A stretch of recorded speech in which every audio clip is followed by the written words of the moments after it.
Alright, easy S tier, easy up. How'd you get here? Welcome my friends to another Alliteration gaming video. My name is Levi and today I have a cool video for you guys, something that we did back in set 1 that I thought would be really fun to run it back.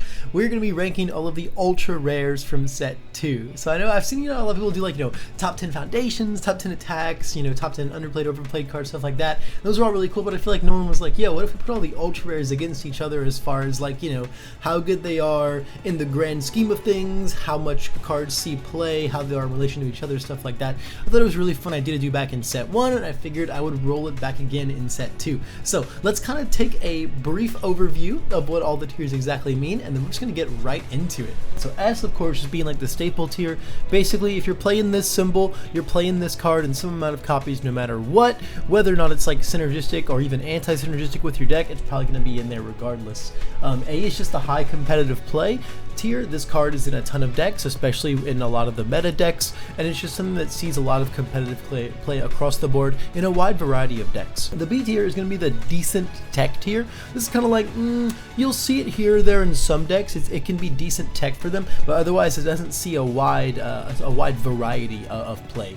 And then C is very underplayed. You're not going to see this card very often. It's not necessarily bad by any means, but there's probably just better options, and it's a little bit more niche than some of the others, and so it just doesn't see a ton of play. And then D is the rarely played tier, whether it's just way too niche or just a bad card in general, and you're just not going to be seeing this card very often in a lot of people's deck lists. So guys, that is how the breakdown goes. Let's get right into it. Airstream Driver is our first one up. Gran Torino's ultra rare. I think this card is very strong. It's gonna be up here, probably somewhere in the middle of the A tier. I think this card is very, very powerful. I think it's very flexible. It can see play in a lot of decks. Like almost any air deck can play it. The void decks can play it. Even the kick package decks will play it. Even though it's not a kick, it's just such a powerful bomb. It'll still see play in them. And then you even see punch decks like All Might 3 and 2 jamming this under the good symbol. It's a very versatile card and sees play quite across the board. The perfect definition of what a card in here should be. Next, we have a very similar card, but I think a card that is just a little bit stronger enough to put it up here in the S tier. I think Howitzer Impact Cyclone is just absolutely crazy, man. I see this card in so many different decks. So many decks were born just because of this card. It is a little more restrictive because it does have that combo Fury, right? But at the same time, most of these decks, like Earth has the Nomu moves, Death has like the everything moves, right? Shigaraki, Nomu, etc. And then Fire's got a ton of Fury moves as well, between stuff like Bakugo, Endeavor's move is a Fury, all of Shigaraki's moves are a Fury. This card is really flexible, and even if you're not going for some like big all-in powerful momentum gen strategy, it's just a great card in general. Just drawing cards, building free momentum, big base damage. It's a great block. Yeah, I think this card absolutely gets to go up here for me. Next, we have May's ultra rare, the Electromagnetic Stomp. This goes somewhere in the B tier for me. I think this card is okay. I've even seen some May decks not play it, but I feel like a lot of decks can play it, and it's certainly fine. It's just a very handy little piece of tech, quite literally. It's literally a handy piece of tech that sees play in a solid amount of lists. Acid Corrosion Breach, mean as you are, I sadly do not think I can say the same about. I think this card is very mediocre. It's going to be sitting way down here for me. Even within Mina, I don't think this card is worthy of being a 2-check. It's well statted for sure, and it's got a great block, but it's got a 2-check on like a very okay set of effects. Like, I don't know, the card's not necessarily bad, but I think being a 2-check just really holds it back. I'm not as against 2-checks as I have been in the past, but I just think that this is not something that's worth it. When you think about the payoff of stuff like specialized sound waves or like 1-checks like Dropkick Slicer, like I feel like you're nowhere near any of those levels of value, even within Mina herself. Like Mina probably plays this, and then otherwise I just don't see why you would. Maybe some weird Selkie builds will, but that's just because of a very unique synergy there. We have Double Jab Pummel. Double Jab Pummel, man, this card is really freaking crazy. I'm putting it way up here. I see this card everywhere. Again, it's like a tad more restrictive because of the combo with a charge, right? But air and chaos are basically the same symbol in MHA format. So many air kits have chaos and vice versa that between those two symbols, this card can go in almost any deck whatsoever. And there's even void decks you can shove it in as well. Guys, Tape Swing is a charge. Regardless, I digress. The card's very, very strong. It's well statted for a 4-diff with a really powerful off-zone block and just like crazy text on it, an insane deadlock, which like Air and Chaos are actually in pretty dire need of. So overall, very, very, very, very powerful card. Gets to sit up here super duper comfortably. Then we have Ochako's other ultra rare, the Zero Gravity Barrier. I thought this card was going to be really good, but I think it's kind of more of decent tech. I do genuinely think this card is like quite good. I don't think being a 2-check holds it back very much. I think for the stats you get out of a 4-diff, like a 3-low for 6 or a 6-low for 3, right? And then like having a great block as well, and then having such a crazy powerful ability, I think it definitely earns its 2-check. It just doesn't see play a lot. I think it's just a bit of a harder piece to jam into a lot of these decks. It kind of feels more like a sideboard card a lot of the time, and siding 2s is sometimes a little awkward because you're like suddenly you have to play very differently, and if your deck isn't constructed for it, then it's not going to be very good. So I think that might be what kind of holds it back, but I really don't know. I'd love to hear kind of what you guys think about why this card doesn't see as much play as I thought it might be. It could also just be the downfall of Air in general, as like life and stuff kind of has surged over it. Jiro is kind of the main Air player in the game right now, and while she loves this card, this is not a very Jiro card. This card does not kill people. This card keeps you alive, but we don't care about that. Next we have Searing Glacial Storm. Man, this card's like game warping, honestly. This card's like genuinely game state warping, but I don't think that everyone can or wants to play it. I mean, it's gonna mean it was between A or S. That was the question. If that wasn't clear, I think it's gonna stay out of S for me. Just it's gonna be the top of it for sure. It's gonna stay out of like stable territory because I feel like not everyone wants to play it due to the nature of how it plays. Like not everyone doesn't want to play the long game. And some decks and or players 2-checks just don't fit within them, right? It just doesn't make sense within the context of the deck. So I think it's a little less flexible than some of the other things, but this card is extremely powerful. If we were just talking on a straight up power level, this is like one of, if not the strongest card in set 2 overall. Card is very, very, very crazy. Man, more 2-checks. There's a lot of 2-checks in this set, huh? Sinister Paralyzation. I think this card is like solid, but it is very underplayed. I think the words and the numbers and the everything on it are okay. I don't know if they full warrant a 2-check. I feel like it could have had a bump in stats in a couple other areas. Like it's got the same stats as Grav Barrier, with a worse block on slightly worse symbols, and then with just not as relevant text. I think this card easily could have been like, they could have nerfed some of the other stats a little, made it not a 2-check, and then it would have been a lot better. It's also just hard to play. It's hard to play 2-checks on a lot of these symbols because all of the power in their foundations is in like their 2s and 3s.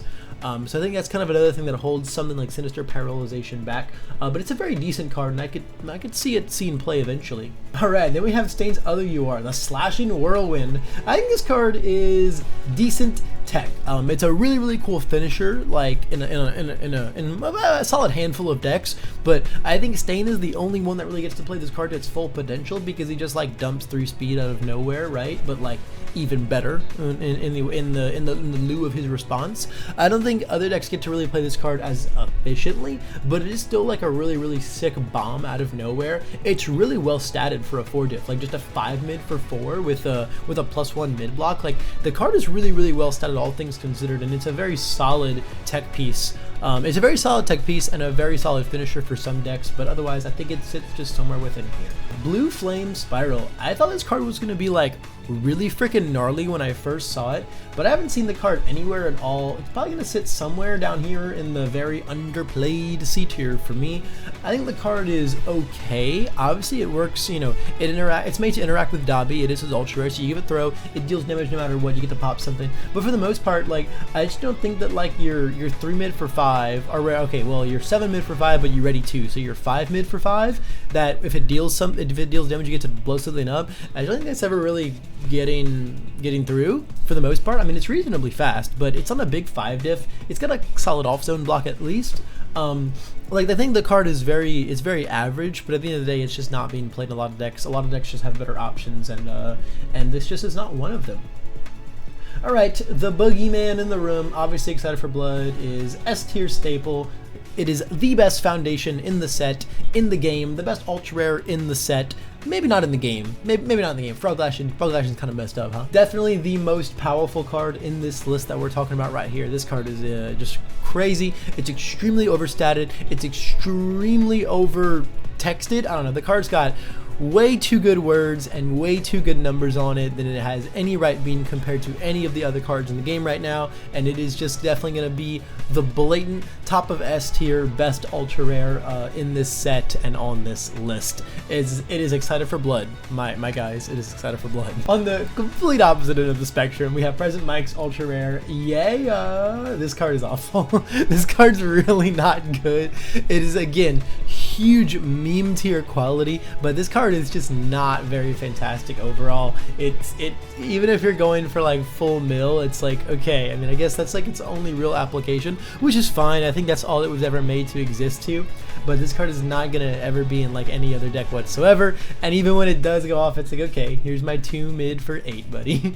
It's all just about trying to get that mill off, and I don't think that's just a very effective strategy whatsoever. Confident Counter-Strike, though, I think this card's super strong. It's gonna be way up here in the A tier for me. I almost want to put it in decent tech because it's like not played very much, which I think is more just, I don't know, these are pretty popular symbols overall. Maybe it's just, I don't know, maybe it's just better options, but I just think this card's crazy. Like a 4 diff 5 mid for 4 is I mean, as we've established, right, those are great stats, and then just with a great 1 mid block and then an insane text box. Like becoming a 5 mid for 7, if the last one was blocked, okay, cool, you blocked it. That was free, right? A free 5 mid 7 on a 4 diff is crazy. And then it has this extremely powerful, like guaranteed value, like almost always guaranteed value effect when you block with it. That's just so strong. Like this card just almost always deals 2 because you can never like just like lose a card for free. That's almost always really debilitating, especially early game. So you almost always just like burn them for 2 and you're blocking with this card. I don't know. This is a card that like I'm personally really hot on, and I haven't seen it in a ton of other stuff, but I just think this card's really wild, and I'd like to know what y'all think as well. Please let me know down below. But I think this card's crazy. Next we got Giant Bite Detention. I think this card feels like the definition of like very underplayed CO2 for me. I think this card's really solid. Like it gets a lot of free stats when you get to do the combo, and on these symbols, those combos are not hard. I mean, hell, on Chaos you can literally pick up a Meteor Shower at any point in time that you want to set this combo up. It's got a great block, and like obviously it works with an Ectoplasm where you get to put your clones that you checked back in the deck, but also you can put back like the eraser opponent's erases back into their deck. You can put your opponent's Meteor Showers back into their deck. Like there's a lot of really cool tech within the shuffle discard pile cards back into the deck enhance on this card, and I think it's kind of slept on for that reason. I think, I mean, like it's a 4 diff, it's really cheap. I think it's just a really cheap big stats move that has some really cool like hateful applications within some decks, and I think that's it's solid. It's just not being seen a ton because there are just generally better options, but it's a sweet one, man. It's a sweet one. All right, and then last but not least, we have our other ultra rare foundation, the aiming to be #1. I think this card is very okay. Probably gonna put it like down here in the C tier maybe. It is very underplayed. I think it's an okay card. It just is very underplayed. I think the set 2 symbol on it is like kind of the main hindrance because there's really like only a handful of set 2 characters that have broken into the meta, and I think a lot of them, like the main issue, right, is like, okay, so like Toga is one of them, right, but she already has a ton of 3 diff foundations to play, so she's almost negated there. So it's really just kind of like May for the most part, like May and Moneta, and again Moneta on most of his symbols has a bunch of 3 diffs that he already wants to play, so this card's just kind of hard to fit in, but like there is a lot of drawing, like hey, nice excited for blood draw, let me discard. But then at the same time, a lot of the decks that draw cards in the game right now draw so many that committing this foundation to make them discard 1 is like almost sometimes not even worth it, because you know, All Might draws so many, the life symbol / Toga draws so many. It's like, okay, cool, I'm gonna discard this 1 card to continue playing my deck, and it's not that debilitating. So like, it's an okay hate piece, but it's just like not powerful. It's the type of draw that's in the meta right now. It's not very effective against, and there's not a lot of set 2 characters that can fit this into their decks very easily, right, without just kind of messing up their ratios really hard. So guys, that is my set 2 ultra rare tier list. For the most part, I think a lot of these ultra rares are very worthy of the ultra rare status. I think these are the only ones that are like super duper underwhelming, but the rest of these are really, really strong, from your Excited for Blood all the way down to your Blue Flame Spiral. I think there's a lot of powerful cards in here, a lot of very strong ultra rares, and they made some really, really good decisions making the quote-unquote money cards of this set, even though we know it's only really this one right here. Anyway guys, thank y'all so much for watching. This is just kind of a fun little video that I wanted to do. You know, we did it in set 1, kind of wanted to run it back, and I'm probably going to continue it for the future sets, kind of like a nice little mini series of mine, if you will. But thank y'all for making it to the end of this video, and hey, look, if you enjoyed what you see, man, drop me a like, drop me a comment down below, give me some feedback, and if you really liked what you see, man, hit the subscribe button too, because we got so much more cool set 2 content coming in the coming weeks. Wow, that was a lot of alliteration there. And you really don't want to miss what I have coming. It's going to be very, very exciting, and I can't wait to share it all with you guys as I start unloading things as we make our way closer and closer to the very exciting Orlando Regional, which I of course will have a ton of content and coverage to work on after that passes as well. But until then, I will see you guys in the next video. This has been Levi with Alliteration Gaming. Take it easy.